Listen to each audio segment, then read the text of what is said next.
Hi, my name's Mary Hale. Today we're going to be going over a critical video game research poster for my Communication 3038 class from CSU Bakersfield.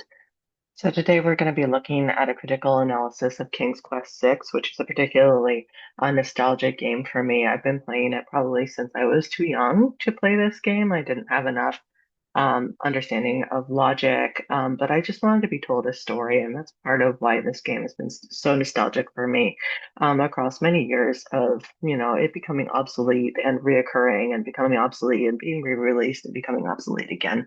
It just keeps coming back. So I wanted to look into why is it so nostalgic.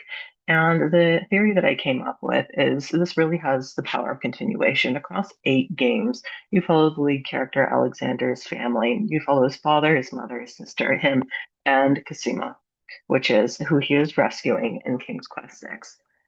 And these stories really combine a lot of narratology and ludology in order to motivate players to move forward in the game and feel really satisfied with outcomes.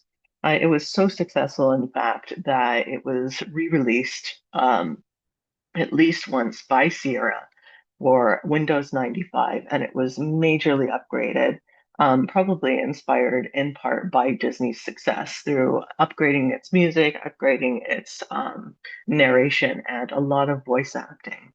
Now, in these games, there's so much shared meaning, especially because it folds in fairy tales that are culturally relevant to a lot of us, particularly in the US. But there's a lot of other mythology in there as well, probably from A Thousand and One Nights and a variety of other legends. So they're going to fold in the Minotaur, they're going to fold in Charon from River Styx, etc. And this really adds to our escapism because now we're allowed to participate in these fairy tales and legends. So it's quite spiritual. For example, you're able to face death himself in order to save Cosima's parents and return them from the land of the dead. And you have to make him weep.